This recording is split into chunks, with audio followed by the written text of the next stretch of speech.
Wait a minute. Go. Let's go. Let's go. Home run. Let's get it. Yes. Get him up out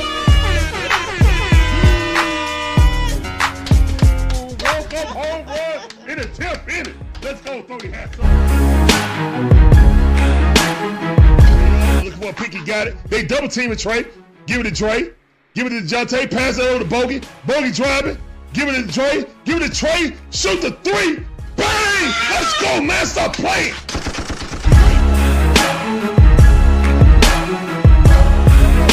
He did not put Ritter in. I'm done. Oh, this mother just put Ritter in? For what? Why would you put Ritter in right now? He know his job is done. There's nothing finer in the land than a drunk obnoxious Georgia fan. Oh Let's go. Go Dogs. Go Dogs. Go Dogs. Sickle. Now you gonna make me chomp. Now you gonna make me chomp.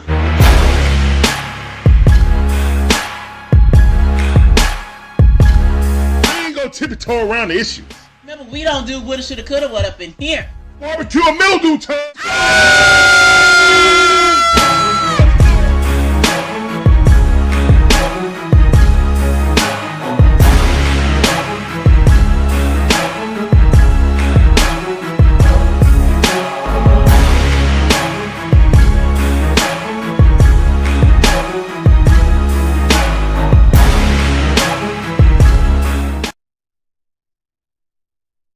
Hey guys, how y'all doing? It's your boy Larry. This is the Dixon Way, all about the Sports Talk, where we give you live commentary on all our favorite sports teams. From the Braves, the Hawks, the Falcons, the Bulldogs, even my wife Gators. We appreciate every last one of you guys coming through. Hopefully you guys enjoy the commentary and the content. Let's get into it, man. Let's go. Football. This is the Falcon in review. Football's in the chat, man. Yeah, there we go. Football's in the chat. Let's go. All right. So, the Atlanta Falcons lose to New Orleans Saints 20-17. There's been a lot of talk about young ATL Hoku, Young Waku, how you properly pronounce it. But yeah, it's a tough one, man, because the dude's won us a lot of games, but I don't think we can just sit here and blame it on him specifically. I really don't, man. I really don't. Another update? Are you kidding me? What's up, Breezy? How you doing, Cup? Welcome back to the stream. This time, appreciate you coming through. Welcome back to the stream.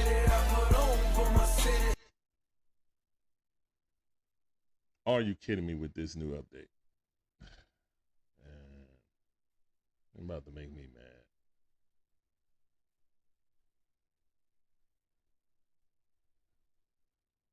Let's see if this works. All right, so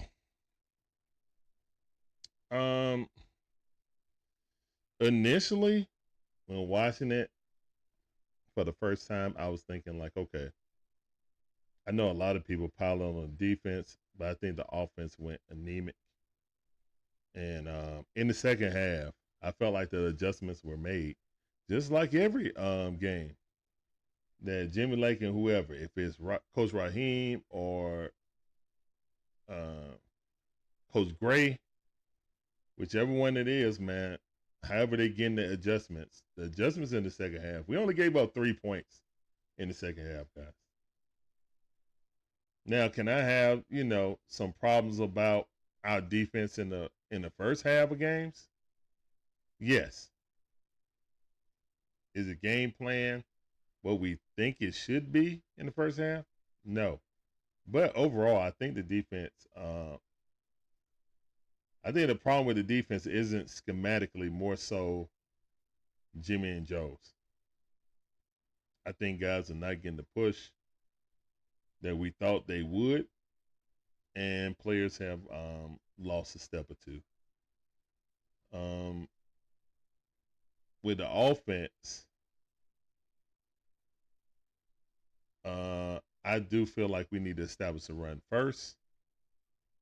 Our first 2 possessions in the first quarter were pitiful, 3 and outs quickly. So it got to be some rhyme or reason to how we can get better. I think that our offensive talent that we have is teetering on elite. We just got to put it together. But I will say, shout out to Zach. We scored 10 in the third quarter, but none in the fourth quarter. So overall, I think it's more defensive than more offensive than defensive, to be honest. But we can look at the splits though.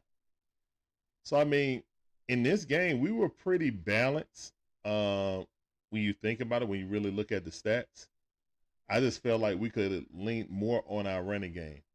If you don't want to wear out Bijan, which some people don't, get Algiers the ball more too. He was running, he was running over 5 yards per carry. So was Bijan Robinson. Bijan, 20 carries, 160 yards. Magnificent game. 2 touchdowns, 2 rushing touchdowns. Tyler Algiers, 11 carries for 59 yards. Absolutely wonderful game. And it felt like Alvin Kamara was gutting us like a fish. It felt like that. But in actuality, after halftime, we corralled all of that. But the damage was done with the play action because they had established the run game. They established the run game first. And while in my mind's eye, if I'm thinking and I'm watching the game, I'm like, man, Alvin Kamara got to have like almost 100 yards on us. When you look at the stats, he only had 55 yards off 17 carries. So that's 3 less carries than Bijan Robinson. But, you know what I'm saying? His rushes made more impact in the beginning of the game because they were running so much off of play action, and getting huge chunk plays off of it. So I just want us to imitate that a little bit. We ain't got to scratch anything, but everything. But I would like to see it. I think Kirk Cousins is better. You know what I'm saying? Play action out from center, but we'll see. All right, offensive line gave up 3 sacks. Kirk Cousins was on 23 for 38, 306 yards, 1 interception, no touchdowns. And shout out to Atlanta Bird Game Tidy, man. He had a like a film study yesterday, man. Excellent content. When you go back and look at that play and you break it down shot by shot, he should have never threw that ball there. During the game, my eyes went to Tyler Algier because we had 2 at the top, 2 at the bottom. Then Kyle Pitts came across the formation. So that became a 3-man set on the bottom. Then you had your wide receiver, and then Tyler Algiers isolated either on the safety or the linebacker. I can't remember. But when it's Tyler Algier, they don't play press coverage like they try to do or have their attention on him like they would on a Bijan Robinson. So when you see that, yeah, this ain't loading up either. That's crazy. Breezy says, can't blame Kirko. No, I don't blame Kirko. And guys, make sure you see, I didn't even see that.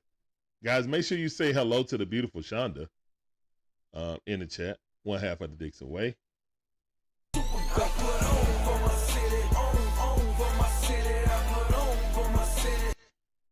Got Gibby in the building. That sounded for him also. He said we should have won on field goals. I agree. The ultimate blame does fall upon Koo. Missing missing 2 and getting 1 block. Special teams did not do us any favors. So it definitely was a failed special teams. Yeah.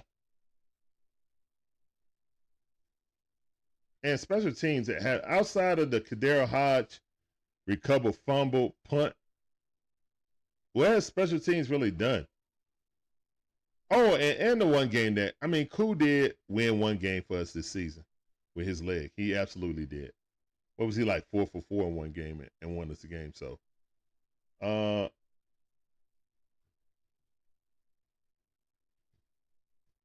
but yeah, that was bad. That's one of Koo's worst game in a Falcon uniform. And he took it to heart, man. I'm glad Arthur Blank threw his arm around him, patted him on the chest and said, all right. But best believe if he have another stinker like that, the Falcons will be out there looking for another kicker. Regardless if it's trade deadline going or not, they're going to be looking on free agency to try to pick up a kicker on the waiver wires. I don't expect Koo to have another game like that. But I'm not so locked in like this is guaranteed field goal anymore. I'm not like that anymore. I don't feel any Falcon fan would be like that after this game.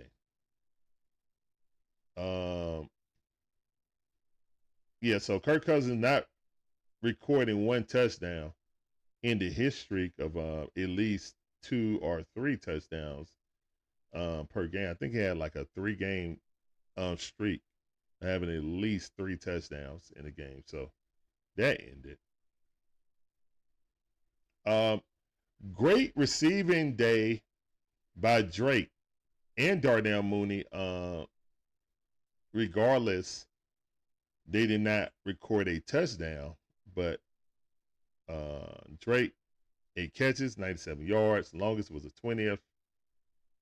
Targeted 12 times. Darnell Mooney targeted 10 times, only called it 50%. 5 catches, 96 yards. Longest 33 yards. So that was our explosive play right there. Darnell Mooney and Kyle Pitts with a 23-yard. Okay, so, and I like to bring up another thing that I saw on the film study with Tidy on Atlanta Bird game. Kyle Pitts was open on some plays, you know. He was definitely open on some plays, and Kirk Cousins definitely missed him. Shay, what's up, Shay? How you doing? Welcome back to the stream. I see you, man. Yeah, I know Travis Darno is gone. We salute him. Appreciate you calling. We're going to give him a D-Train. Appreciate you, D-Train, doing what you can do. Travis Darno is going to the Angels. The Dixon Way says. Oh. Yes, we saw that. Now it's one to work. Wow. Imagine that. I guess that the last Dixon Way says. Did it. Sad, sad, sad. It don't matter. He went to the Angels, guys. He'll be back before the trade deadline. I promise you. Travis Darno will be back before the deadline. Keeping it real, Who Dad Sports Podcast says. Who Dad Fammy. What up, what up, what up? What's going on, fam? What's going on? How you doing, man? Hey, you able to come in? Are you with the kids doing the Pop Warner football? That's my man Dolph. I ain't gonna run from the smoke, man. Y'all whooped us, so well, not whoop, y'all barely won, but y'all won. So that was y'all Super Bowl. That's fine. If you want to come in here and talk your talk, you can. Christy Lewis says. You can. Hey, y'all. Christy, how you doing? Welcome back to the stream. This time for you. Appreciate you coming through. Welcome back to the stream. Oh, that layup by Donovan Mitchell was crazy. All right, so when I look at this game, man,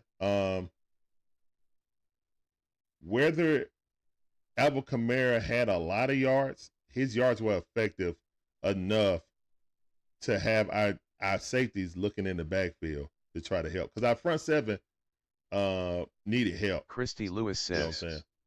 3 wins, they should be proud yet. We are still number 1 in the NFC South. That's right. That was a Super Bowl. I've seen every Saints fan say, hey, you know what? Now we can lose every game. We can lose the rest. We beat the Cowboys and we beat the Falcons. Our season is complete. Let's go tank for Shador. That's what I heard. That's what I saw on my timeline on Twitter too. So shout out to them, man. Shout out to the Rise Up Falcon Tour. My man Jake. I'm just playing. Jack Spade got them guys out there, man. And those are the guys who was doing the second line out there on Bourbon Street and stuff. And they went out there after the game, even after we lost, they was out there partying. So shout out to them, man. Shout out to them. People's like, but y'all lost. So what? We here. So yeah, you got to respect that as a fan, regardless if you're a Falcon fan or a Saints fan. You got to respect that, man. So shout out to them guys doing an excellent job organizing well, not just Saints, but any road trip for the Atlanta Falcons, man. Check those guys out on the Rise Up Tour. And make sure you check out One Time for the Fan, too. But, yeah. Man, Jack, always got it popping over there. Him and T-Will. But, yeah, we did get a touchdown pass. Christy Lewis says, that was the first time that I've seen that many Falcons fans from Friday to Sunday since 2016. I go every year in NOLA because it is my closest game. Okay, that's what's Keeping up, Chris. It Real Who Dat Sports Podcast says, give me a second, drop the link. It's already on Twitter. If you look in Twitter, it's already there. I'll send it again. Just to make sure. But check on Twitter. Yeah, let me put it in here right now.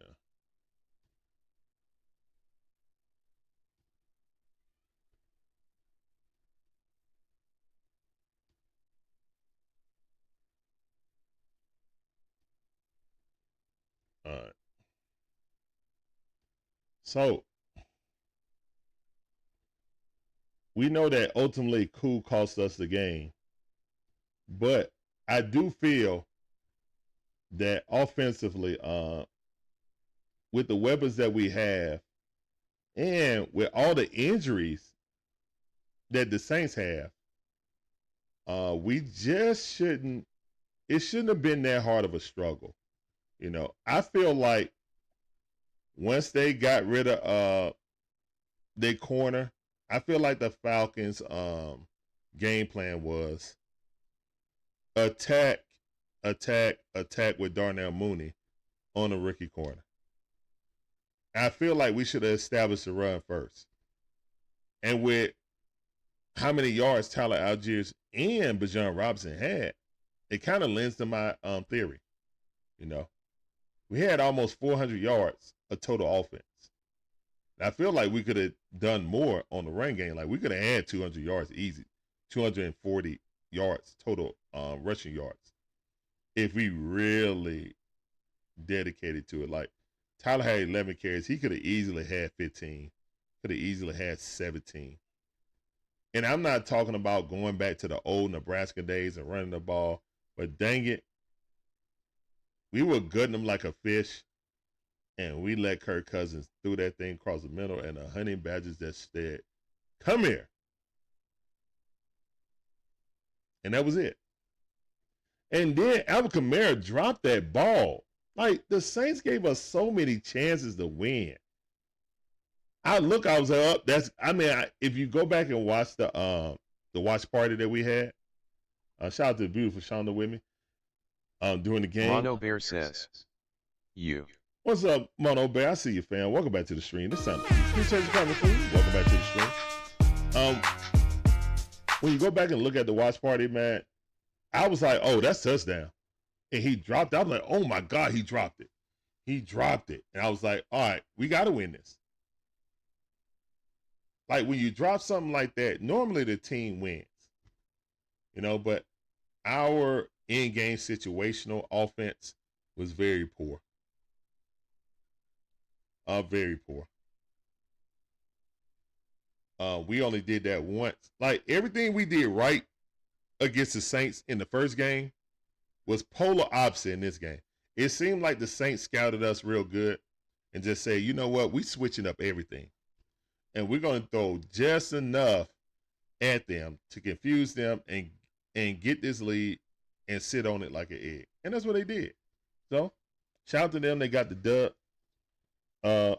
You really needed this win because you got to play against a Bronco team that literally needed a blocked field goal to lose to the Kansas City Chiefs. A one forever says, Larry, what's good, family? What's going on, Chris? How you doing, fam? Welcome back to the stream. This sounded for you. Appreciate you coming through. Make sure you guys check out my boy Chris Tip Moore, aka A1 Forever, aka 3.5K Forever. Let's go. Mr. A31 or 3K Forever is in the building. Make sure you guys check him out, man. The link is on the front page of our YouTube page with our trusted content creators. Appreciate you, fam. Appreciate you. Appreciate you coming through. I feel like the offense is kind of disjointed. A one forever says, and I appreciate the love, fam. Oh, no problem, no problem. You know how we do. Rise up, content creators. Let's go. It felt like the offense was disjointed, and I have to apologize to Kyle Pitts because when we did the field review, Kyle Pitts was butt naked open on several times. When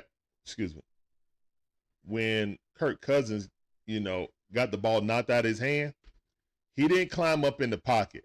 That was not Jake Matthews' fault, guys. It was not Jake Matthews' fault. That was Kirk Cousins' fault, 100%. He did not climb the pocket. He actually outran, backpedaled his protection. Jake directed him, so if he would have stepped up in the pocket, he would have flew by him about 3 yards, That was not on Jake Matthews. It was 100% on Kirk Cousins. He got to climb that pocket. And if he would have climbed the pocket, Kyle Pitts was wide open in the flat. Like, I can't even blame Zach Robinson, as I call him, Zach Bobo. I couldn't even blame Zach Bobo at the end of the game. Samuel Wilkinson He was designing plays for Pitts to get open. The Dixon Way. What's up, Samuel? How you doing? Welcome back to the stream. That's sounded for you. Appreciate you coming through. Welcome back to the stream. He was designing plays to get Kyle Pitts open. But Samuel was Wilkinson too focused on Drizzy Drake. Let's go, who dat Saints. He was too focused on Draco. Too focused on Draco. So yeah. Tunnel vision. He was staring down his receiver, and that's how the Honey Badgers picked it off. So. And hopefully, I feel like our team learned stuff off losses. Samuel I don't feel like Wilkinson we says, learned anything. Good, great game, 17-20. Nah, I feel like we gave that game away, but great game for you guys. And especially for that, interim coach, man. He had a lot of energy. You got to respect that. You know what I'm saying? He about to fight one of his players at the end of the game. I was like, whoa. That's not one of our players. That's one of his own players he about to buck up on. I said, this guy is super intense. Okay. Maybe that's what you guys need, man. So, we'll see. I know you guys don't want to win any more games. That would be counterintuitive. That would be doing what we did with Ritter. We shouldn't have never won those games. You know what I'm saying? We should have never won those games. We should have been bad. And then that would have forced us to actually look at our roster. Samuel Wilkinson says, realistically. How are you doing, Larry? I'm doing good, Samuel. How you doing today, man? I'm doing good. We got this Hawks game on the first Emirates Cup game coming on after this. So we won't be going no longer than 6 o'clock, guys, because I got to get ready for the next stream, and we got the Samuel Hawks versus the Wilkinson Boston says, Celtics. I'm good. Okay is hot at Mississippi. Okay, that's what's up. All right, so Al Kamara in the passing game was excellent too. He got 5 catches, 50 yards. So yeah, he got over 100 yards. Yeah, what is this Bulldog player celebrating with the Ole Miss players for? I don't know. I don't even want to hear it, because I'm sure Kirby is gonna Jake Pope said something. I know. I don't even want to see that. I don't even want to see that. All right. So yeah, because that's making me upset. So with the defense, guys, I saw a lot of people blaming Justin Simmons. I saw Grady is too old. Samuel Wilkinson says, I said Judon is Super trash. Bowl 59 licks will be?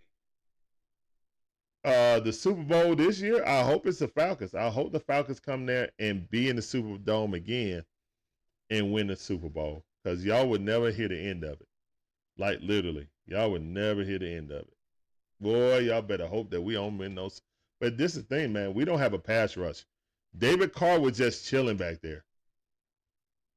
David Carr was chilling back there. And that's going to be ultimately the demise of the Falcons.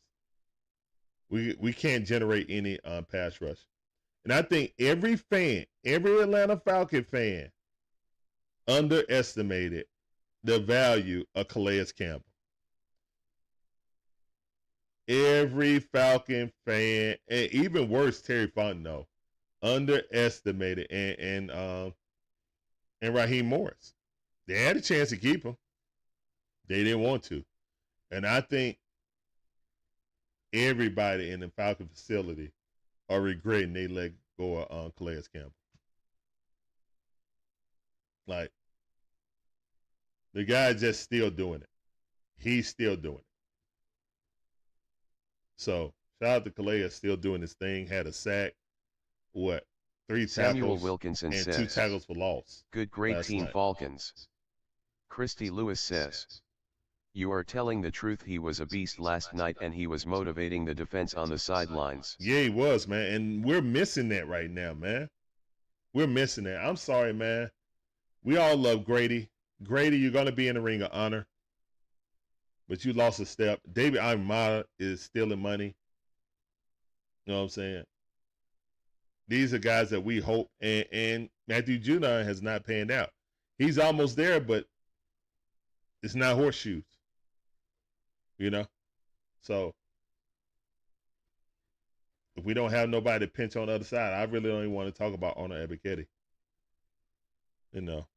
He had like 2 pretty decent games back to back, but kind of, you know, going back to, I don't know. Let's get to the defense.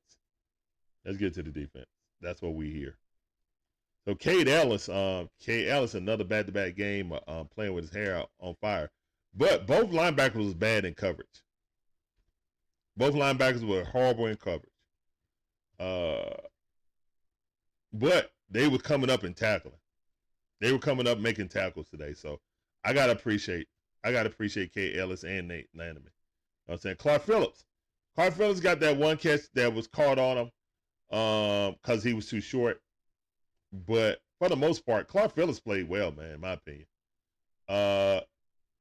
I mean, outside of his size, Christy Lewis says, every time they try to throw a screen Samuel over there, Wilkinson, where are you? I'm in Hattiesburg. every time they try to throw like over there and throw a screen, Clark Phillips was up there and he was blowing up all those screen plays. Excellent tackling too today by Clark Phillips. Had 7 total tackles and 5 solo. And most of them were on like screen plays. They were trying to, you know, attack him since he's the young guy, the second year guy. 3 Diddy Definitely says, held up. Dixon Way was up. What's up, 3 Dirty? How you doing, talked cuz? about the offense yet? Yeah, that's what I was talking about, man. I was saying. Samuel Wilkinson says, I'm at Vicksburg, Mississippi West. Okay, let me turn the voice chat off. Uh, yeah, the offense, man. I was telling people uh, that the offense left a lot of meat on the bones, but it's a it's a combination of Zach Robinson uh, figuring things out and Kirk Cousins' decision making. It's also Kirk Cousins' decision making. He was zeroing in on Drizzy Drake and on Darnell Mooney. And Pitts was overlooked. So shout out to Tidy, man, with that film study, because he definitely broke it down. I was like, yeah, man. On the interception, Kyle Pitts was wide open. But even more, like the play that could have went for a touchdown with Tyler Algiers on the backside, on a wheel route. Like the defender was out of position to guard that, and he literally was butt naked going down the side of, down the sideline, and we didn't throw the ball to him. Kurt was so zoomed in. Hey, baby. Yeah, Larry pulled that out. Was reading in it. Everybody say hello to the beautiful Shonda. What's up, y'all? So, yeah, that's why I pointed out during the watch party too. It's just like, okay, Algiers was wide open, but you should have never thrown the ball when you're running the ball well in the second half. When you got good averages by Bijan and by Tyler Algier, you should have never, ever thrown in that situation. So I don't know. I look at it like this, man. It's once you make the play call, that's on Kirk. He threw it to the wrong place. And Kirk admitted it after the game. He was like, yeah, I was trying to force it into my guy Drizzy. My guy Drake. I was trying to force it in. That's my fault. So, yeah. He is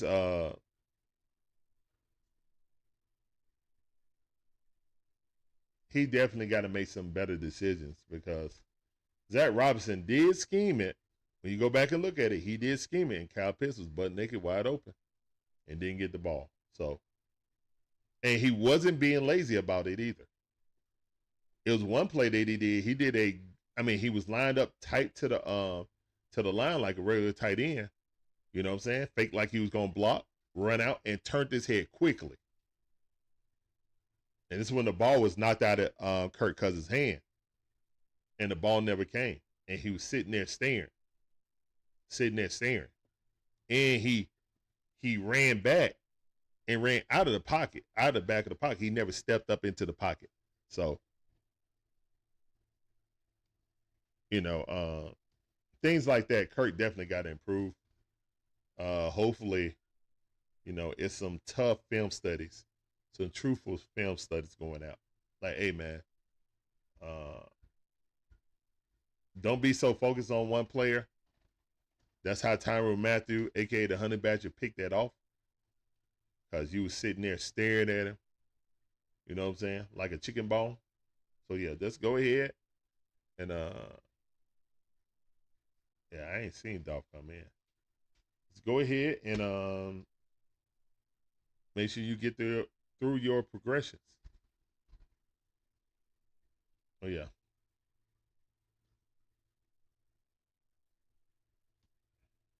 What I think was the disconnect of Kirk. Thought he had it figured out. Well, here's the thing.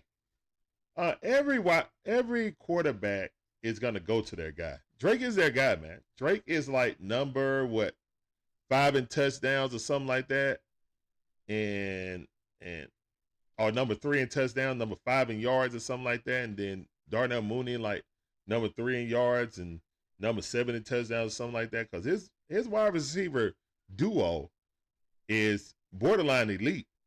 It's one of the best in the league. So, and then you throw in Kyle Pitts, who's having a career year in touchdown wise. I see why Zach Robinson want to lean on the pass. But yeah, when your run game was so dominant, when you almost had 200 yards of rushing, you should have leaned on that a little bit longer. especially the way that you were attacking them, like not getting in a hurry, getting up to the huddle, to the line. You were running clock. You got the ball with 5 minutes, and then when you threw the pick, it pretty much was a 2-minute warning. So I think they ran one play, and then it became the 2-minute warning. So yeah, you just gotta look at it. You just gotta be better. That's all. But between, I think maybe, when people talking about Kyle Pitts doing lazy routes and stuff like that, because when the ball's not coming in his direction, or the progression is not in Kyle Pitts' direction, like if the number one option is on the opposite side of Kyle Pitts, word on the street is that he don't run as hard out of the break and run as hard routes. Is it true? You can say, some will say dogging it, some saying, it's not coming to him, whatever. The coaches know.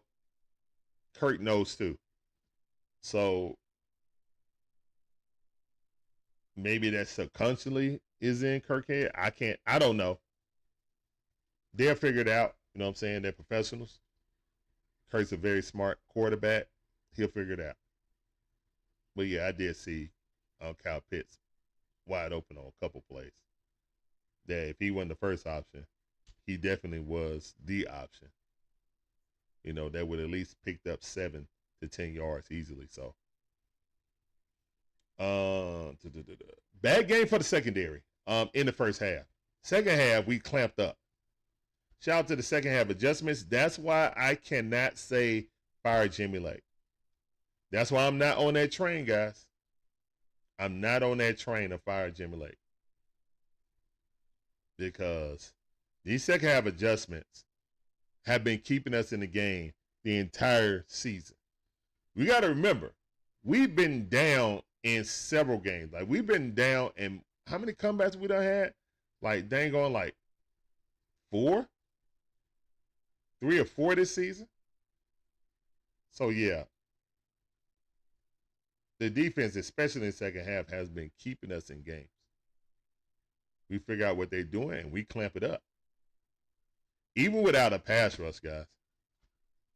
Guys, we still only got 9 sacks or 10 sacks on the season.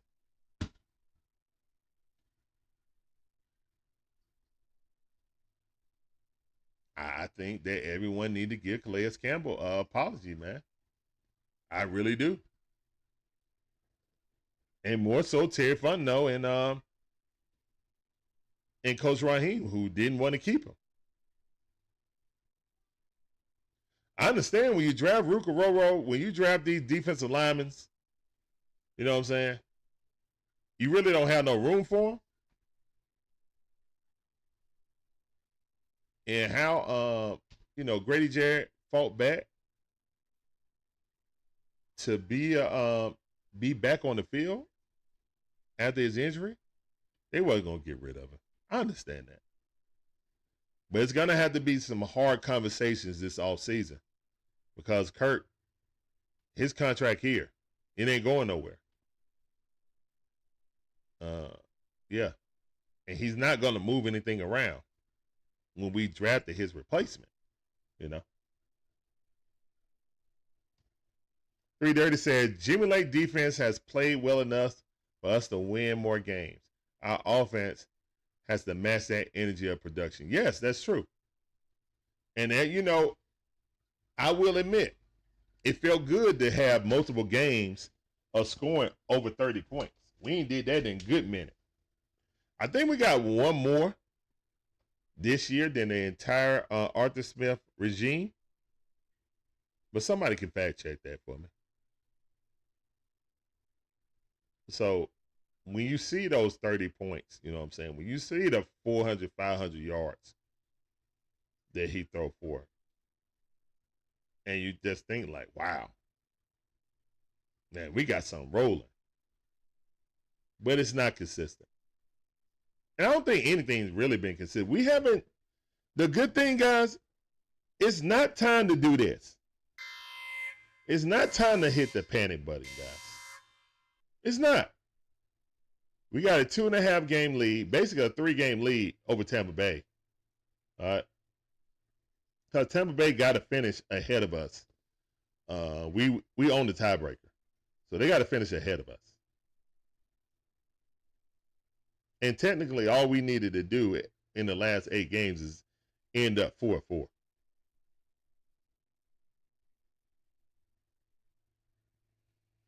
And we get 4 more wins. That's 10-7. My original, before we got Judah, my original prediction for the season was 10-7. And right now we're on that path, guys. We're on the 10-7 path. But we absolutely, positively have to beat the Denver Nuggets. If we go into the bye week at 6-5, all of that rah-rah, pun intended, by Coach Ra is going to be in question. It's going to be a lot of consternation during this 2 weeks. Like, this is going to be the longest 2 weeks ever if the Falcons do not pull out this win in Denver. Now, there's a chance it could snow, guys, for a dome team. If there was any time we're going to lean on the running game, it's going to be this game. But guess what? The Denver Broncos are a very good defense this season. Very good defense. And we have problems with mobile quarterbacks. We couldn't stop Dak. Dak had his longest run of the season against the Atlanta Falcons. I think that was like 23 yards from scrimmage. Bo Nix would get up out of there. That kid, 1 progression, 2 progression, I'm gone. So we better cover on these dink and dunk plays. And we better be aware of his foot and his running ability. Plain and simple. Plain and simple. What's up, Vega man? How you doing? Welcome back to the stream. It's time for you. I appreciate you coming through, fam. Welcome back to the stream.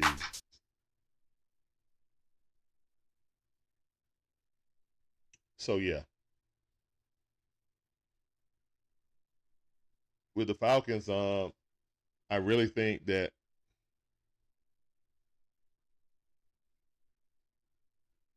they got to be ground and pound against this Denver team. Don't try to out-finesse. Don't overthink it. Lean on the run game. Because to be honest, there's only 2 other teams that have a weapon like Bijan Robinson. Three other teams that have a weapon like Bijan Robinson in the NFL. That's Philadelphia Eagles, the San Francisco 49ers, and the Baltimore Ravens.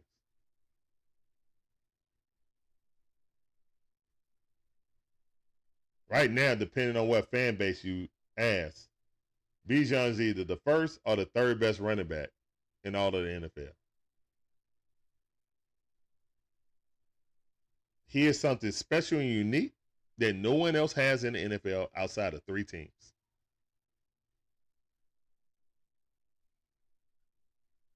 So, this guy number here, number 7, he is definitely living up to expectations. And now, he got that swagger about, I'm that dude. I'm that dude.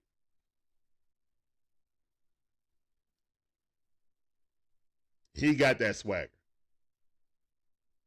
All right, take it easy, Samuel. Appreciate you coming through. So, where I feel like we need to feed the young man. I know the days of a bell cow running back like an Emmitt Smith and stuff like that are long and gone. I understand that. But dang it, he is cut from that cloth. So, let's go, man. Most running backs don't last past their second contract anyway. So we need to maximize Bijan talent right now before he get paid. Because he's going to get paid. You know, he's going to get paid. So looking into Denver. Watch out for the off-schedule plays by Bo Nix, because he will run it with his feet and create something, you know, off of it. Yeah, look at this. We're going to go to the Denver and Chiefs game, who needed a field goal. Now, the Chiefs defense locked them up in the second half.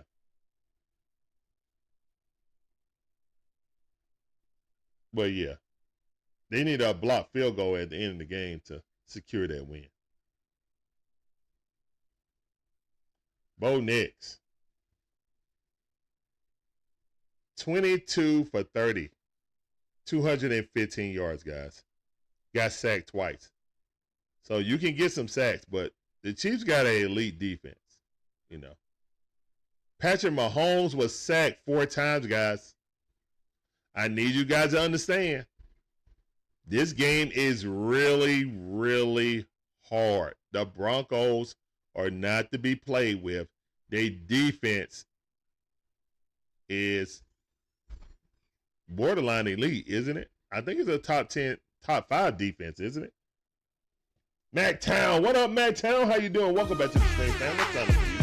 Appreciate you coming through. Welcome to the stream, fam. Yeah, this Bronco defense is elite, man. And Bo Nix was 22 for 30 for 215 yards. So you know what he's doing? Screenplay.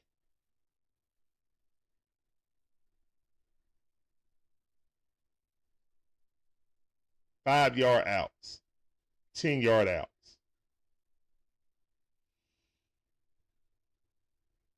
Might have to run some press man on these guys. Just keep them up out of, keep them honest. See if he can throw in those tight windows. But the problem is we can't even send 6 and get home. That's a problem. That's a big problem. We can't send 6 and get home. But yeah, Kareem Hunt only had 35 yards on 14 carries. So yeah.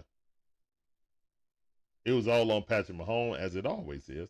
42 attempts. And he got sacked 4 times. Patrick Mahomes got sacked 4 times. So you know that defense is serious. And we got Kirk Cousins, who has not been climbing the pocket correctly.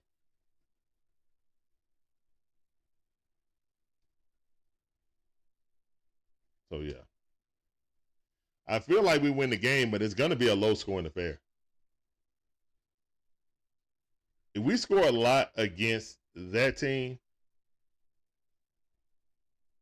that's going to be crazy. I can't see us scoring a lot against that team.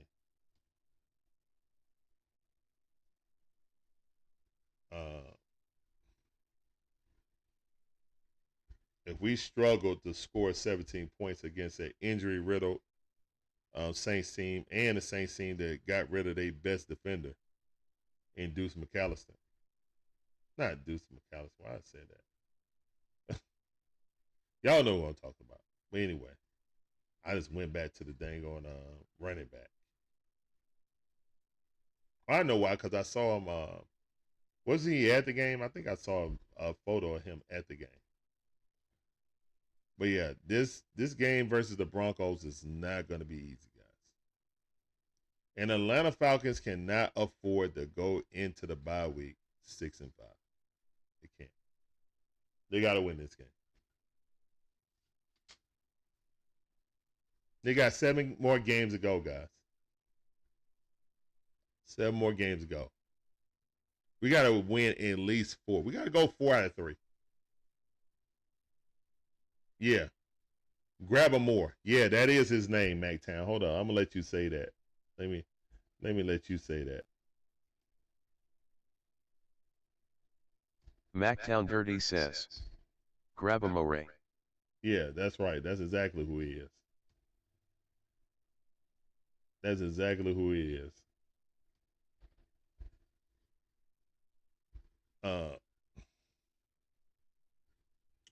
Yeah, I ain't calling this a trap game. I think we need to, just like Coach Raheem said, we're going to see what our team is made of. How, he said he's interested to see how the guys respond to this loss. Me too.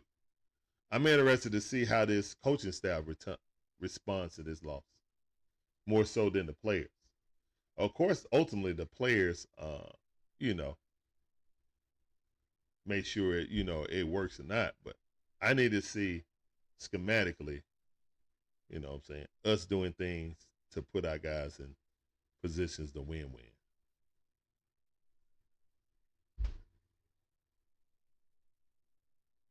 Yeah. So, yeah, and special teams definitely got to be better. If Koo was bad in a dome, what are you going to do out there in Mile High Stadium? Is Coach Raheem going to coach differently because Koo just had a horrible game and we're going to be in Mile High with those swirling winds? One of the hardest places to kick in all the NFL. Even though it's high altitude, still the swirling winds make it hard to kick. So, and let's just hope and pray it's not snowing out there. That's my main thing. Hopefully it's not snowing out there. We are not, technically we're a running team, so we could be built for the snow. But is Zach Robinson gonna, build his game plan around running the ball like that?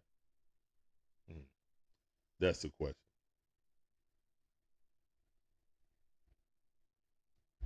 We 100% play down to our opponents, MacTown. We 100% do. We 100% do. When you win like that, when you getting pats on the back, you beat the Cowboys, everybody talking about you. You know what I'm saying?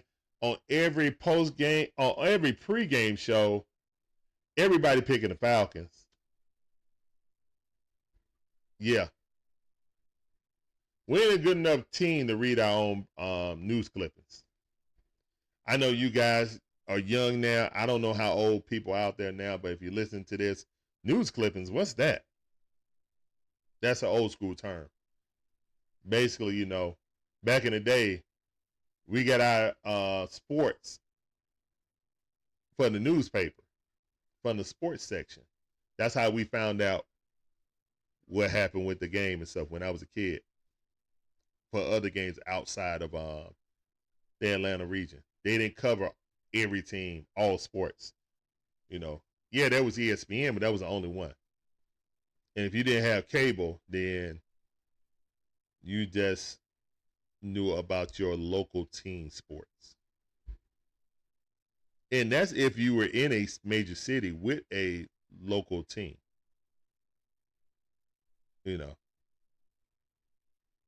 So,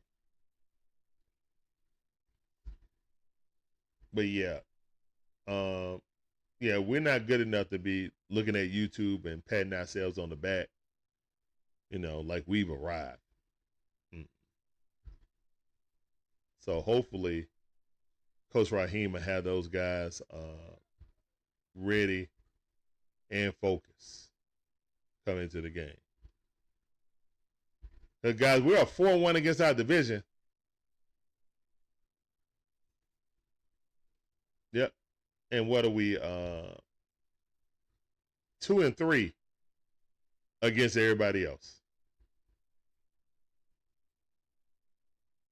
So let's beat another everybody else and get that thing to 500. But this is not going to be an easy game, guys. It is not going to be an easy game. Anybody overlooking this game haven't looked at the Denver Broncos or not paying attention. So, but yeah, guys, we're about to get out of here. Thank all of you guys for coming through. Remember, we're going to have a double hitter tonight as the Atlanta Hawks face off against the Boston Celtics for the first game of the Emirates Cup, the Emirates NBA Cup in-season tournament. So yeah, I gotta wrap this up and then get ready for the stream at 7:30. But thank you guys for coming in. This is the Falcon of Review. The Falcons lose to the Saints thanks to Young Wei Koo. But also offensively, we just couldn't get things done. If you hold someone to 20 points, you should be able to win the game. Especially how our offense was humming prior to this game. So, Larry, turn that down, son. No. All right, guys, we're up out of here. I will see you guys back at 7:30. Peace up. A-Town down. Deuces. Yeah, that was New Orleans. That was the Saints Super Bowl. We know that. Congratulations. Still we that. Boo that. We that. Whatever that. I'm out that. All right, y'all. We'll see you guys at 7:30. Peace.